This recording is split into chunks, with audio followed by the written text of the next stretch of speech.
Lembrar meu amigo MC Federado e falar do Mec. Ok, Silvio, ele ganhou uma casa no valor de 50 mil reais.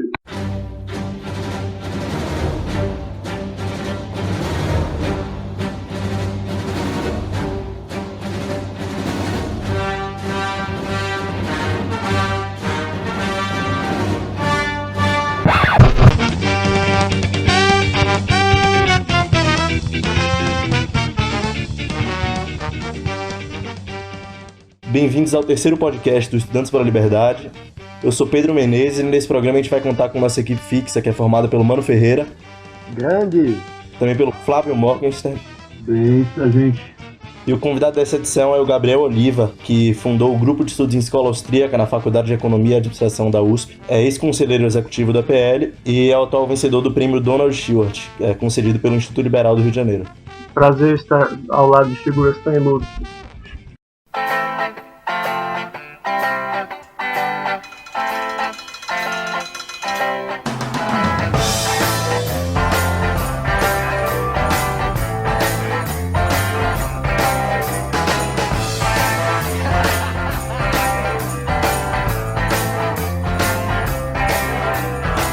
Então, a notícia dessa semana foram as redações do Enem. Um estudante escreveu uma receita de miojo na redação e tirou 56%, outro colocou o hino do Palmeiras, tirou 50%, e o MEC respondeu como se tudo fosse normal, não aconteceu nada de errado na redação do Enem. Queria que vocês comentassem aí.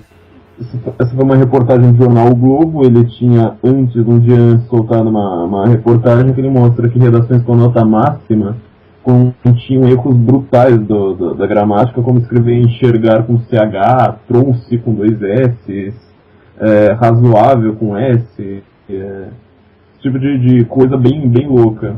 Eu escrevi 2 vezes sobre isso, já escrevi há muito tempo sobre essa questão do preconceito linguístico. Para quem não sabe o que se estuda nas faculdades de letras porta dentro, talvez isso seja bem surpreendente, mas para quem já está acostumado com isso, era um efeito esperado. A desculpa deles é que eles olham a prova como um todo, é quase uma desculpa holística, né?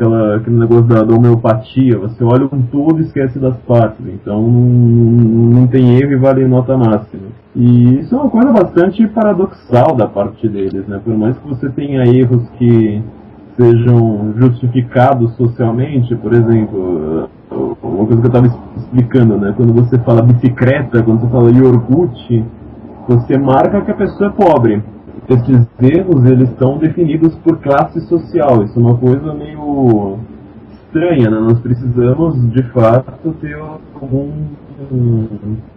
um tratamento diferenciado para esse tipo de coisa. Mas não adianta você escrever numa prova para o vestibular e enxergar com CH e ganhar a nota máxima. Ainda mais porque, segundo eles também, o aluno que está saindo do ensino médio entrando numa universidade, ele ainda está na fase de letramento. Quer dizer, o sujeito estuda há mais de 10 anos e ainda não leu nada, né? Não leu nenhuma vez que enxergar com X e vai entrar numa faculdade escrevendo esse tipo de abobrinha. Tudo que ele vai saber fazer é deixar recado para a empregada e olhe lá. É importante ressaltar que esse tipo de atrocidade costuma acontecer em situações como a do Enem, que existe um monopólio de certificação da qualidade do estudante para o ingresso na universidade, né? Quando o governo centraliza a avaliação e não permite concorrência, é isso que acontece, né? Um sistema enorme em que é muito difícil ser gerenciado e que não há incentivo nenhum pela qualidade, já que não há concorrência, né? Eu acho que não é nem tanto o fato de existir um monopólio, acho que tem também uma questão cultural, que nem o Flávio falou, porque você vê que as faculdades particulares e os colégios particulares também endossam boa parte dos erros de ortografia e ficam com essa linguística meio... o que importa é passar a mensagem e não escrever tudo certinho. Verdade, mas isso também deve ser muito influenciado pelo fato de que nós vivemos sob uma lógica pautada pelo vestibular, né? Então, o Enem define suas diretrizes, isso acaba influenciando bastante todo o sistema educacional, que é construído focado na passagem para a universidade, a seguir as mesmas regras, né? Então a gente acaba vivendo um sistema viciado, por conta de uma obrigatoriedade imposta centralmente, né? Inclusive, eu estava lendo sobre o sistema de educação dos Estados Unidos e uma coisa muito interessante é que lá sequer existe uma regulação interna dos cursos. Não existe uma definição do que é um curso de letras ou de administração, por exemplo. Só existe nos cursos mais técnicos como medicina, mas você não tem uma obrigatoriedade de disciplina. Você não tem, por exemplo, um curso de engenharia tem que ter cálculo e resistência de materiais, por exemplo.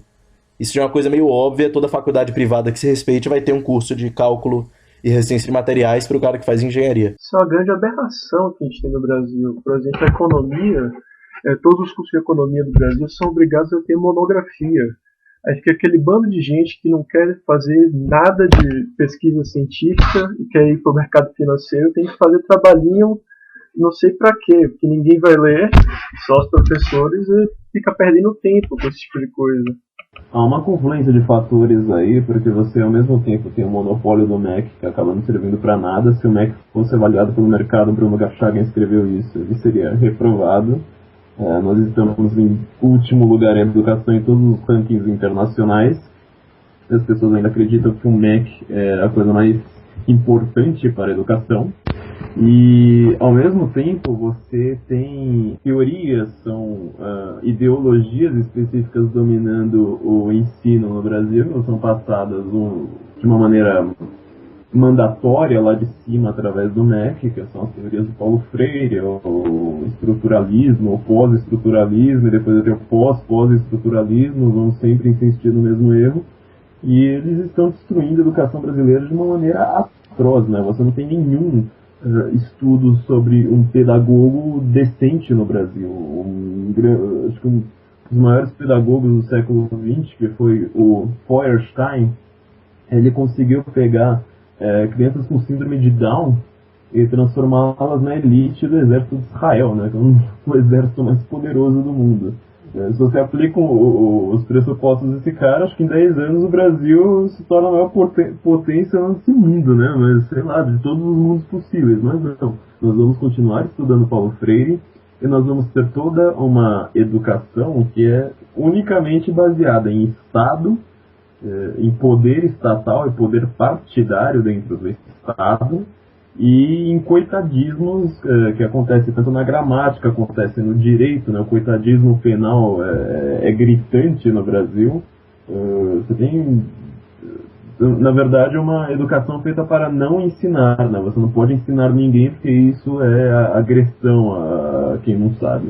Vocês viram que o estudante do miojo, ele se manifestou depois? Ah, eu vi, dizendo que ele achava que deveria ser zerada a prova dele. O cara fez isso pra trollar, nitidamente. Ele fez isso pra trollar e pra mostrar que o sistema ali não serve pra nada, né? Quem é que nunca entregou um trabalho no ensino médio ainda, que você copiava tudo do Google e vinha lá com clique aqui para voltar ao topo?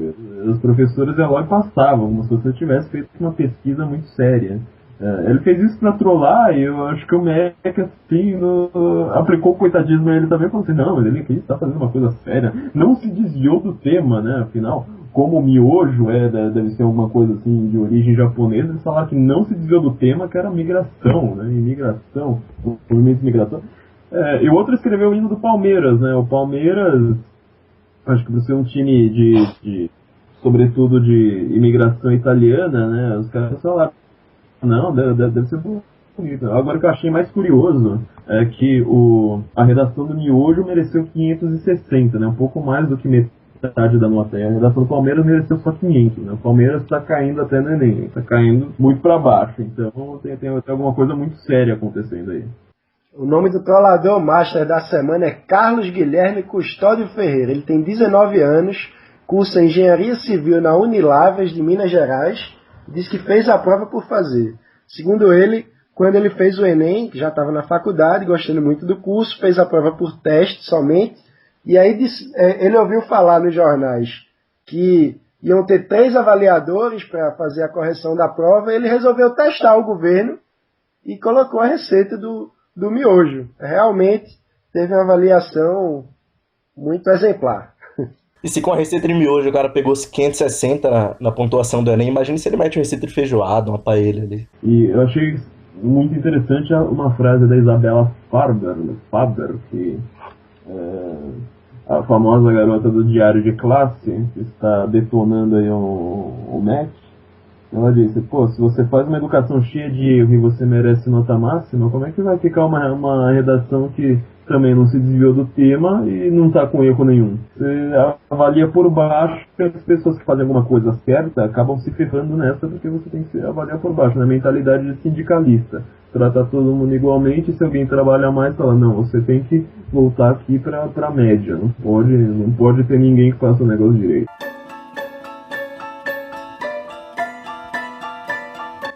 E agora a gente vai começar aqui nossa entrevista com o convidado da semana. Gabriel, você fundou em 2010 o Grupo de Estudos em Escola Austríaca na Faculdade de Economia da USP. Eu queria que você falasse um pouco como é que foi a experiência, como é que foi a receptividade dentro da faculdade. Sim, Pedro. No final de 2010, eu e outros amigos tivemos essa ideia de criar esse grupo para tentar suprir essa deficiência que a gente via no curso, que é exatamente a ausência da escola austríaca no currículo. Simplesmente não se estuda os autores austríacos. No máximo você fala de Menger em História do Pensamento Econômico e não se aprofunda muito nisso. Então a gente resolveu criar esse grupo, mas o grupo acabou não durando tanto, embora enquanto durasse tenha sido sensacional, que a gente fez várias reuniões, discussões, palestras interessantes, discussões por e-mail também, mas acabou saturando o grupo por uma questão de horários. O pessoal começou a estagiar e a gente não conseguia mais conciliar os horários. E aí isso acabou desmotivando. E no início do segundo semestre de 2011, a gente já não conseguia mais se reunir e acabou o grupo terminando tragicamente. Eu estava comentando com o Mano, quando a gente estava falando da pauta do programa, que o Grupo de Estudos em Escola Austríaca foi minha primeira participação assim, no movimento liberal. E uma coisa que eu sempre vejo agora é que todo evento que a gente faz se torna muito mais importante pelo número de pessoas que ele agrega posteriormente, o número de pessoas que se interessa pela escola austríaca depois do grupo, do que pelo número de pessoas presentes ali naquela reunião, e que você meio que deixa uma externalidade positiva, meio que falando em economia, na linguagem econômica. E eu queria que você falasse um pouco sobre isso, se os alunos da USP passaram a ter mais conhecimento, se passou a se discutir mais na FEA, até porque agora você teve aquele debate, confronto de paradigmas, em que você representou a escola austríaca, e aparentemente o auditório estava cheio. Sim, completamente cheio. Tinha gente até sentada no chão por falta de lugar. E gente que eu acho que nem entrou, que viu que estava tão cheio e não ia ter nem onde sentar. Mas eu acho que o grupo serviu muito para isso. Para as pessoas perceberem que existe essa coisa que você pode estudar por conta própria e aprender. O grupo terminou, mas deixou alguns frutos aí. O pessoal de Brasília, do grupo de estudos, eles montaram inspirados na gente, embora eles estejam aí até hoje, a gente já tenha acabado desde 2011, né? E na USP também tem várias pessoas que simpatizam ou são austríacos graças ao grupo. Eu acredito. Não posso garantir que seja só por causa do grupo, né? Gabriel, tentando aprofundar um pouco mais sobre o funcionamento do grupo em si, como é que era a dinâmica das reuniões? Vocês marcavam previamente com um tema? Como é que definia o tema? Tinha uma pessoa responsável por fazer uma condução da reunião? Como é que funcionava isso, do ponto de vista prático? As reuniões, em geral, eram quinzenais. A gente definia temas anteriormente, definia em comum acordo, e definia uma pessoa também que ficava encarregada em expor o tema e levantar questões. E aí surgiam as discussões e sempre era bem interessante. Qual era o perfil dos alunos que participavam? Todos eles faziam economia ou tinha gente de outros cursos também? Tinha.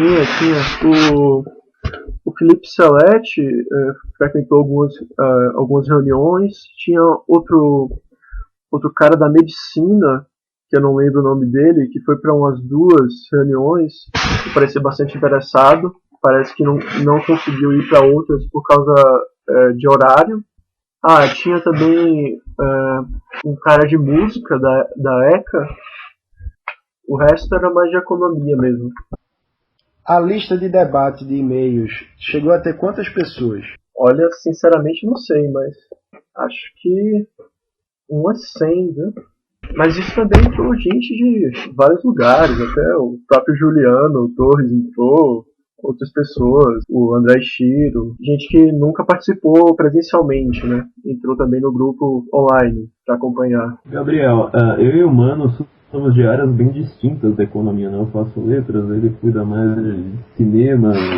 Como você acha que essas ideias da escola austríaca podem sair da economia? Porque nós temos várias ideias de diversas pessoas famosas que são conhecidas por quem não é da área. Por exemplo, Freud era da psicologia, todo mundo conhece. Marx era uma tentativa, uma mistura de filósofo com economista e todo mundo conhece. Como é que a gente pode fazer para o pessoal da escola austríaca não ficar restrito só à economia? Olha, eu acho que a gente pode trabalhar bastante no argumento da ordem espontânea, que é aplicado não só à economia, mas como outras áreas, como a própria linguística, né? Jurisprudência, esse tipo de coisa.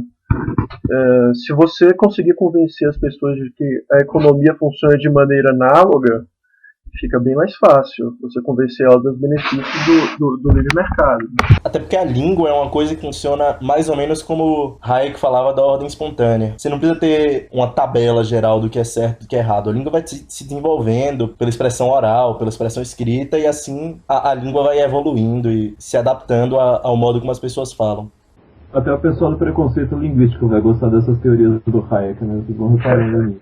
Eu acho curioso porque eu li um ensaio do Hayek falando sobre direito, ele estava comentando que até o ativismo judicial, que é geralmente uma medida de esquerda, né, para você passar por cima das leis, o juiz legislar, ele acaba funcionando também de acordo com a ordem espontânea, porque vai surgindo um sistema melhor, né? O próprio juiz acaba meio que forçando um pouco a barra para o legislativo criar leis melhores. Gabriel, outra coisa que sempre me chamou a atenção em você é que você conhece muito bem a economia neoclássica, a economia que se estuda nas faculdades, aquela coisa mais ortodoxa, mais matematizada e etc. E o que não é tão comum entre as pessoas que leem o Mises e acham que aquela ali é a verdade final das coisas e muitas vezes não conseguem dialogar com outros estudantes. Eu queria que você falasse um pouco sobre isso, sobre a importância de se aprender também a economia ortodoxa, como é ensinado nas faculdades. Então, se você se considera heterodoxo, você tem um papel duplo. Primeiro, você tem que apresentar críticas realmente válidas contra a ortodoxia. Não ficar criando espantalhos, esse tipo de coisa, que muitas vezes acontece, inclusive entre os austríacos, mas também entre vários heterodoxos. Os marxistas abundam desse tipo de crítica. E a segunda é você tentar desenvolver as ideias da sua escola de modo que elas consigam explicar melhor os eventos do mundo do que o paradigma dominante. E a relevância de você estudar a escola, a chamada escola neoclássica, a ortodoxia, se você quiser estudar economia, trabalhar com economia mesmo, é essa economia que você tem que estudar, não tem outra. Para você fazer mestrado, você vai fazer a prova da ANPEC, que cai tudo isso. Se você não aprender, você não passa na prova, ou vai para a faculdade muito ruim. E doutorado e tudo isso. Não tem para onde correr, né? Uma vez o Fábio Barbieri, que é professor da USP de Ribeirão Preto, disse que para ele ser respeitado academicamente, ele teve que se tornar o melhor professor de econometria. O próprio Fábio Barbieri, ele trabalha num cursinho para a Ampec. O cara é tão bom, conhece tanto do mainstream, que ele consegue, ele dá aulas de microeconomia. Você vê que não é um cara desqualificado que está ali criticando à toa. Ele realmente conhece e por isso mesmo sabe das falhas, dos problemas. Por sinal, para um estudante que queira se aprofundar nos estudos da escola austríaca, é fácil encontrar um orientador? Como é que ele pode fazer? Olha, isso eu não sei dizer muito bem, porque eu tive muita sorte com o orientador, que o meu orientador foi inclusive o próprio orientador do Barbieri, o Jorge Soromenho, que apesar de não ser um austríaco, realmente, ele conhece bastante de muita coisa, é um cara bastante erudito e culto e já tem contato com todo tipo de literatura e tem disponibilidade, disposição para orientar nessa linha. E eu nunca tive nenhum problema com ele sempre me ajudou em tudo que eu pude. Agora, eu não sei como é que um estudante ou uma faculdade que não tem ninguém que não conheça o mínimo de escola austríaca pode se virar dentro desse contexto. Eu já perguntei isso pro Barbieri, também vou perguntar para você. Pro pessoal assim que quer se interessar por economia, acabou de conhecer a escola austríaca, o que mais você recomenda para as pessoas que querem aprender economia além da escola austríaca? Principalmente, eu recomendaria a escola de escolha pública, né? Extremamente importante para você compreender como funciona o Estado e as instituições governamentais. Também os chamados neo-institucionalistas, que eu acho que é uma abordagem bastante complementar à escola austríaca. E é claro, você tem que conhecer também as abordagens rivais, até para poder criticar o próprio marxismo, os pós-keynesianos, etc. Né? Gabriel, no ano passado você venceu o prêmio Donald Stewart Jr., concedido pelo Instituto Liberal do Rio de Janeiro, e através desse prêmio você pôde participar de 2 seminários nos Estados Unidos. Eu queria que você falasse um pouco como é que foi a experiência, que impressões ficaram. A experiência foi simplesmente fantástica. Na verdade, foi a primeira vez que eu saí do Brasil, inclusive, e fui para estudar economia austríaca, nos 2 principais seminários do mundo de economia austríaca, que é a Mises University e o Advanced Austrian Economic Seminar, da FI. Impressões que ficaram que tem muita pesquisa interessante sendo feita na escola austríaca e que ela não se resume a meia dúzia de coisas que Mises e Hayek falaram há décadas atrás e que ficaram no passado, que está viva e crescendo. Gabriel, você descreveu a sua experiência nos Estados Unidos, nos seminários que você teve como premiação por conta do prêmio Donald Stewart Jr., na série Praxeologia na América, que está disponível no site oficial do EPL. Você pode contar, em resumo, o que é que tem nessa série? Sim, essa série está dividida em 3 partes. A primeira parte eu falo como eu consegui ir até esses seminários sem gastar praticamente nada, porque eu não tinha pretensão de pagar caro pelas passagens para passar 2 semanas lá nos Estados Unidos apenas. Eu achava que isso não tinha condições financeiras de bancar esse tipo de coisa. Aí, como eu sempre quis participar desses seminários, eu vi a oportunidade do prêmio Donald Stewart Jr. e logo vi, o Mises University logo antes do Advanced Austrian Economic Seminar, que o prêmio iria dar se eu ganhasse.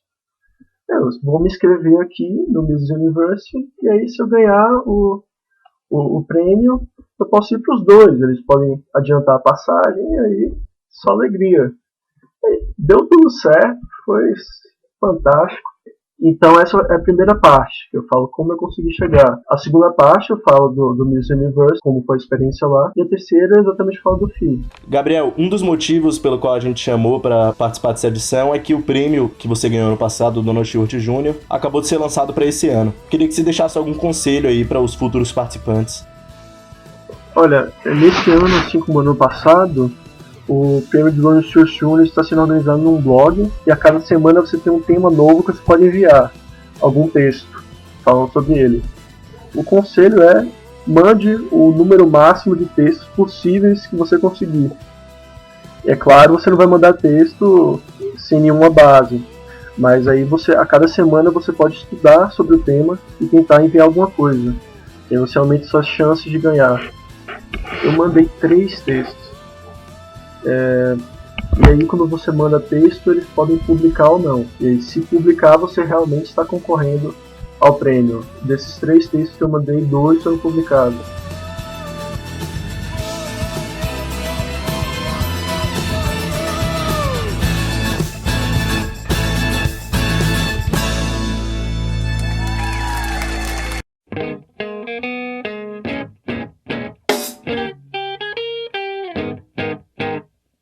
Então agora a gente vai passar aqui para os indicados do Prêmio Kassab da semana.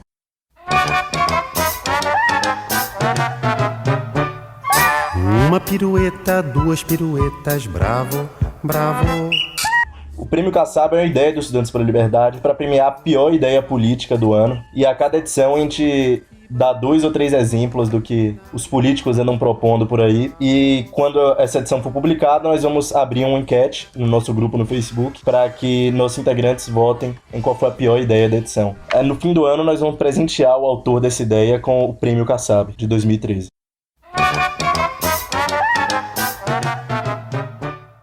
Primeiro projeto.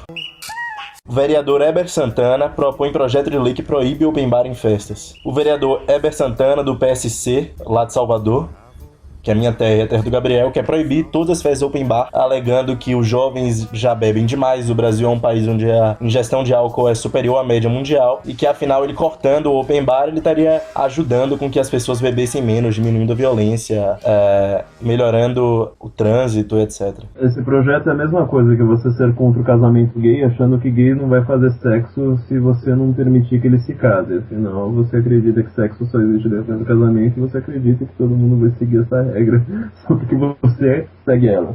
É uma burrice extrema, não? Se a festa não for open bar, não é que as pessoas vão beber menos, elas vão beber coisas piores. Basicamente é isso. Por que existe bêbado em boteco de esquina? Boteco de esquina ele não é open bar, mas tem pinga barata, então você começa a trocar cerveja por pinga e dá nisso. Quer dizer, é um projeto completamente contraproducente.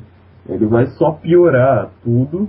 A intenção dele é acabar ferrando a vida de um monte de gente que, sabe, não quer simplesmente por uma festa sem se preocupar com a sua comanda, porque esse cara não sabe nada sobre festa e quer sair proibindo a festa dos outros. E essa lei também não tem eficiência nenhuma. Você vai proibir o open bar, mas a bebida continua liberada.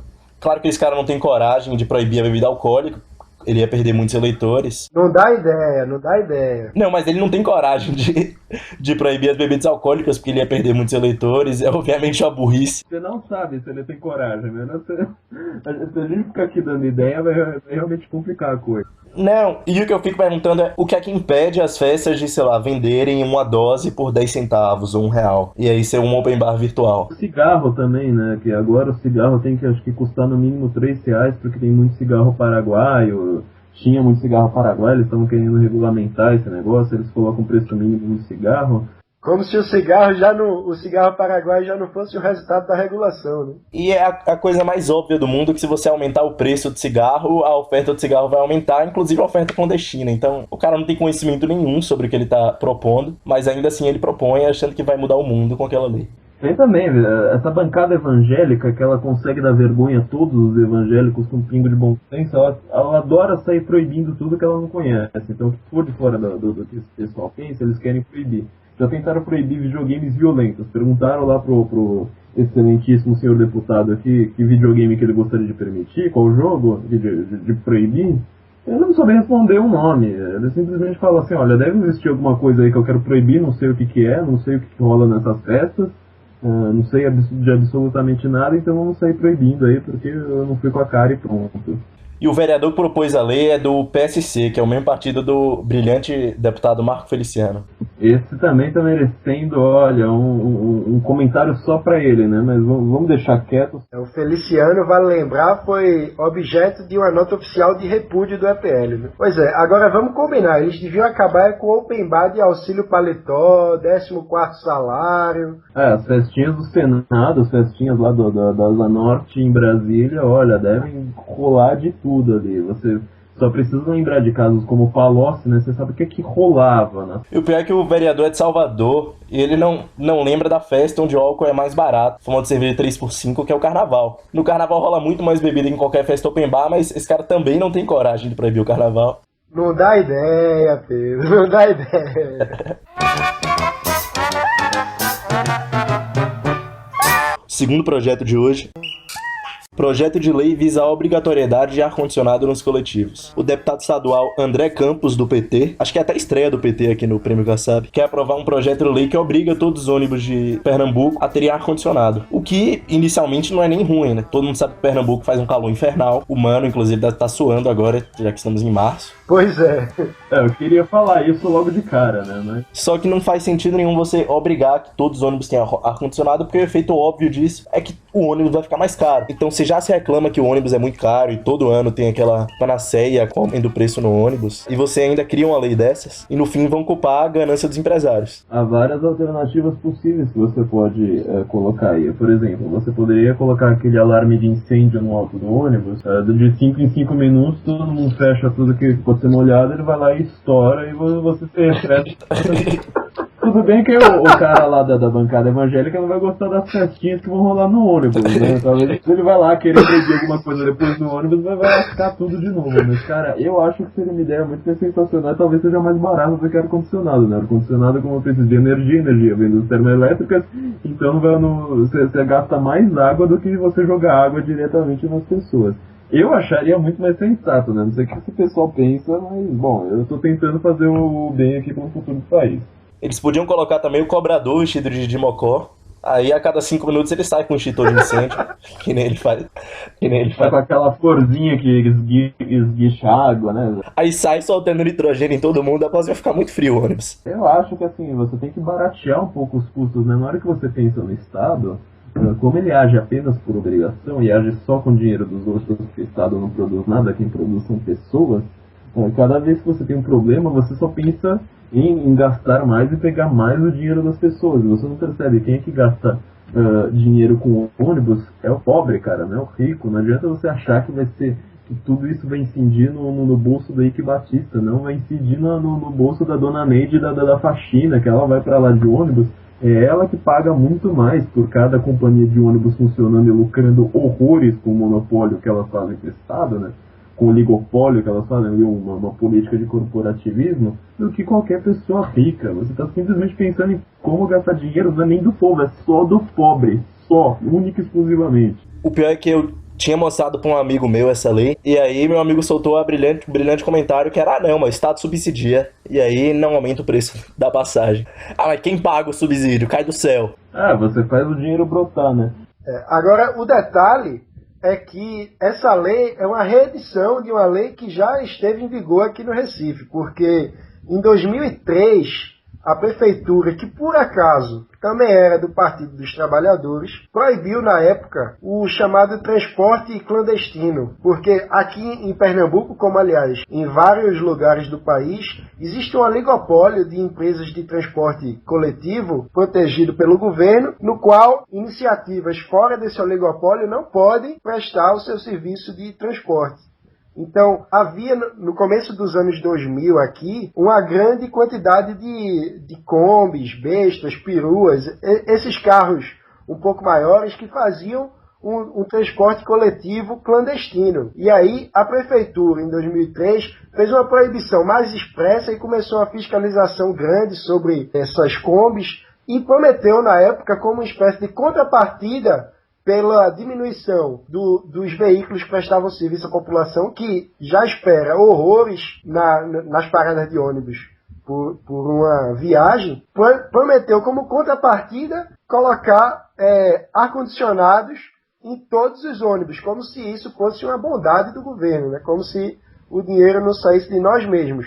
Então, eles na época colocaram uma lei gradativa que dava um prazo para as empresas instalarem, as empresas começaram a instalar, mas antes de que toda a frota tivesse já equipada com os refrigeradores, já cancelaram a lei e tudo voltou ao que era antes, exceto a quantidade de automóveis, né? Porque as combis ficaram proibidas, nós tivemos uma redução do número de ônibus, né? Mano, você falou aí 3 coisas que eu acho fundamentais sobre como é que o Estado funciona, né? Tudo que você consegue falar que o Estado faz é proibir, obrigar e prometer.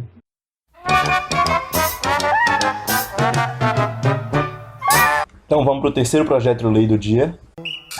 Proposta aprovada na Câmara fixa o carnaval na primeira terça de março. O deputado federal Stepan Ercecian, do PPS do Rio de Janeiro, quer fixar a data do carnaval na primeira terça-feira de março, porque, segundo ele, isso é melhor para o turismo e gera desenvolvimento para as cidades em que o carnaval mobiliza os moradores. Só que o que ele esquece é o carnaval é uma data religiosa. Então a data do carnaval é como a data da Páscoa, a data do Natal. É definida por uma tradição. Então se ele vai fixar a data do carnaval e simplesmente ele está anulando uma tradição com a canetada. Você vê, por exemplo, depois do carnaval você tem os 40 dias, que é a quaresma para os católicos, que é um período muito importante do ano, onde eles têm que se redimir dos pecados, etc. E a quaresma no Brasil, por causa de uma canetada, pode passar a durar uma semana, 10 dias, 2 semanas. O detalhe é que ele é da Comissão de Educação e Cultura, né?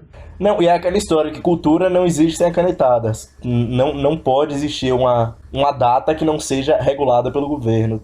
Mas é incrível você ver como é que a cultura dos próprios deputados que estão aí fazendo incentivo à cultura, né? O cara não consegue perceber nenhuma coisa dessa. O detalhe é que o Stepan é aquele ator que já fez Malhação na Globo, né? Aliás, a Globo ela é pródiga em criar grandes sumidades do pensamento esquerdista. Você tem que pensar em Zé de Abreu, tem uma galera aí que tá fazendo, o Paulo Betti também. Jean Willis. Esqueci do extremo, foi mal aí. Mas tem a Regina Duarte também. Regina Duarte, né? O Leandro Narlock falou uma coisa muito curiosa dela, né? Pra Regina Duarte, tudo que se mexe e faça barulho é uma manifestação cultural legítima. Mas será que ela tem medo, Flávio? Flávio, você tá confundindo com a Regina Casé. A Regina Duarte é que tem medo. Ah! Quase a mesma coisa, né? Entender de ator da Globo é muito complicado, cara, né?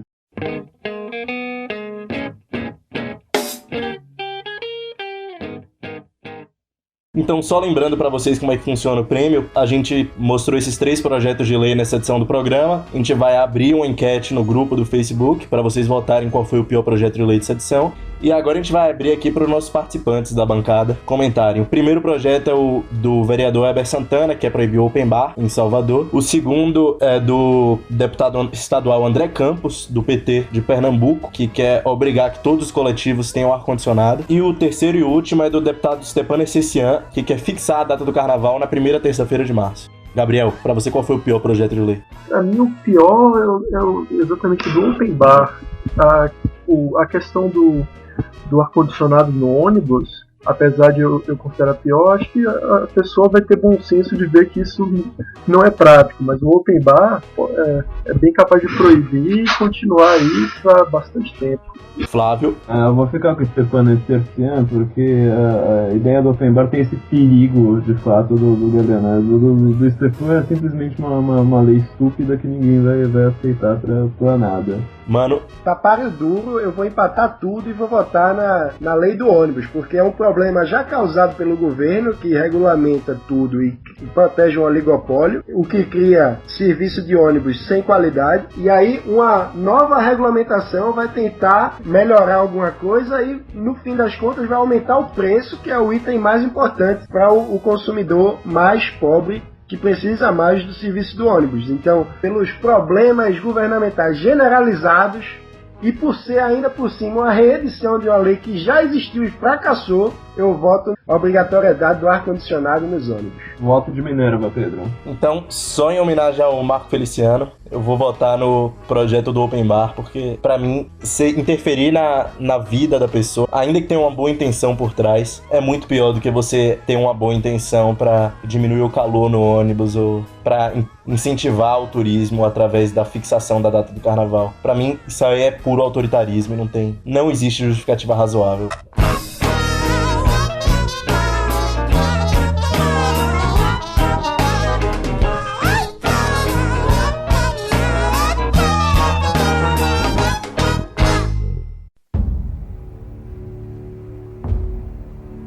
Então a gente tá terminando agora a terceira edição do podcast. Vamos só fazer uma rodada aqui de comentários finais. Mano. Meu comentário da semana é para anunciar que está vindo aí a primeira conferência regional do Estudantes pela Liberdade no Nordeste. Ela vai acontecer aqui em Recife, entre os dias 24 e 26 de maio, e nós estamos preparando um sistema de couchsurfing para garantir que todos os membros interessados do EPL nos outros estados do Nordeste possam vir ao Recife e se hospedar na casa de membros do EPL que morem por aqui, que tenham casa, para diminuir os custos, aumentar a integração. Vai ser um evento muito bacana. Eu espero que todo o pessoal do Nordeste se mobilize para vir. A gente está preparando uma programação muito boa que em breve vamos divulgar com todos os detalhes. Inclusive eu estarei lá, bagunçando a casa de alguém nesse couchsurfing. Flávio, pode mandar seu destaque. Bom, nessa semana entraram membros novos para o Conselho do Estudante pela Liberdade, o Arthur, o Santiago, e eu tive a honra de ser um deles, né? Estar entre essa galera aí. Vai ser muito interessante agora fazer esse intercâmbio entre universidades, porque o que mais nos falta de fato agora seria, além de criar grupos como esse que o Gabriel criou na USP, mostrar que isso não é algo isolado, né? Nós temos pessoas até em estados que geralmente são esquecidos, como Alagoas, onde o Santiago que está criando o nicho dele, e agora vai ser interessante fazer essa integração entre diversas universidades e ter mais membros em vários lugares distintos. Então, Gabriel, manda aí seu destaque. Meu destaque é o evento que tivemos essa semana na USP, na Faculdade de Economia e Administração, que foi o Confronto de Paradigmas. Foi um debate entre um austríaco, um neoclássico, um keynesiano e um marxista sobre teoria econômica. Para quem se interessa pelo tema, é bastante aconselhável, bota no YouTube, Confronto de Paradigmas, e você vai encontrar. Embora o participante austríaco tenha sido esse que vos fala, e eu não tenha ido muito bem, eu acho interessante assistir o vídeo. Eu não achei que você foi tão mal assim. E só lembrando que quem ajudou na organização também foi o Felipe Trentin, que é um dos embaixadores do EPL na FEA, na Faculdade de Administração e Economia da USP. E só para terminar aqui, vou dar o meu destaque, que envolve inclusive o próprio Felipe, o Daniel de Paula, da Poli também. A gente está organizando uma palestra com o Anthony Ling, na Faculdade de Arquitetura e Urbanismo da USP. Essa palestra deve ocorrer na segunda quinzena de abril, provavelmente no dia 16. A gente queria convidar todo mundo de São Paulo para comparecer. E, além disso, eu queria reforçar o convite que eu já fiz na última edição para a Conferência Regional do Rio de Janeiro, que vai acontecer entre os dias 12 e 13 de abril, na Cinelândia. E agora a gente já tem um hot site. Qual é o endereço do hot site, mano? www.epl.org.br/conferência-RJ. Você vê que eu que sou o coordenador, o mano que sabe o endereço do site. Tô bem. Tem uma entrada bem lombar aqui essa. Bem bonita. Ok, Silvio, ele ganhou uma casa no valor de R$50 mil. Pronto, já temos a introdução. Já temos. Parabéns, Daniel. A gente tá terminando aqui a terceira edição. Eu queria agradecer ao Gabriel, que foi o convidado. Prazer foi meu. Queria agradecer também aos membros da bancada, o Mano e o Flávio. Amanhã. Até a próxima. E só lembrar que o podcast do EPL é quinzenal e se você quiser ouvir as outras edições, está disponível no nosso site www.epl.org.br. Se vocês tiverem qualquer tipo de sugestão para mandar para o nosso podcast, inclusive projetos de lei ou então algum acontecimento engraçado que aconteceu em sala de aula, você pode mandar para o e-mail cco@epl.org.br ou para o nosso grupo no Facebook, que é www.facebook.com/groups/EPL Nacional.